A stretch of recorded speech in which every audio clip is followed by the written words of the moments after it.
Sexual equality, అబ్బాయిలు అమ్మాయిలు ఇద్దరు సమానమే, అమ్మాయిల పట్ల వివక్ష చూపించొద్దు. ఇదంతా పిల్లలకి ఎప్పుడు తెలియాలి? స్కూల్లో సిలబస్లో పెట్టాలి, కరికులంలో పెట్టాలని చెప్పి, మన సిలబస్లో చిన్నప్పటి నుంచే పాఠాలు నేర్పించాలని చెప్పి సుప్రీంకోర్టు నిన్న హితవు పలికింది. సెంట్రల్ గవర్నమెంట్కి ఈ దిశగా ఆదేశాలు కూడా ఇచ్చిందనమాట.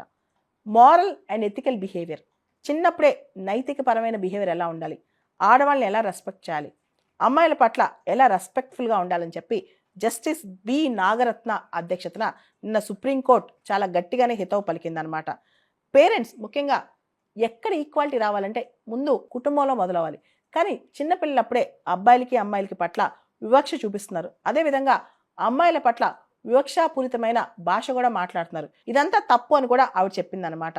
ఆబాద్ పోండా అనే ఒక అడ్వకేట్ ఒక పిటిషన్ వేశారు సుప్రీంకోర్టులో. ఆ పిటిషన్ ప్రకారం భారతదేశంలో మహిళల పట్ల నేరాలు ఘోరాలు రేపులు బాగా పెరగటానికి కారణం ఎడ్యుకేషన్లో అసలు మహిళల పట్ల మనం ఎలా బిహేవ్ చేయాలి అనే మాట లేకపోవడమే. చిన్నప్పటి నుంచి కనుక చెప్తే పిల్లలు మారుతారు అని చెప్పారనమాట.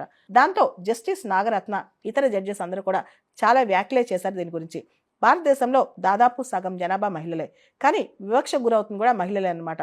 కాబట్టి సోషల్ సర్కిల్స్లో మహిళల పట్ల ఒక స్థానం రావాలంటే, మహిళల పట్ల ఒక గౌరవం రావాలంటే అది స్కూల్స్ నుంచే స్టార్ట్ అవ్వాలి.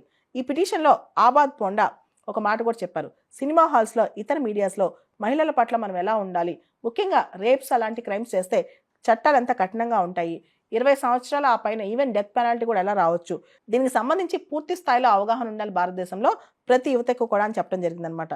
అదేవిధంగా లాని ఎలా అర్థం చేసుకోవాలి, లాని ఎలా ఇంటర్ప్రిట్ చేయాలని కూడా, ముఖ్యంగా మహిళలకు చెందిన చట్టాలు కూడా దేశం మొత్తం తెలియాలి. దేశంలోని యువతకు కానీ చిన్నపిల్లలు కూడా మహిళల పట్ల ఎలా బిహేవ్ చేయాలి, ఎలా ప్రవర్తించాలో తెలియాలని చెప్పారనమాట.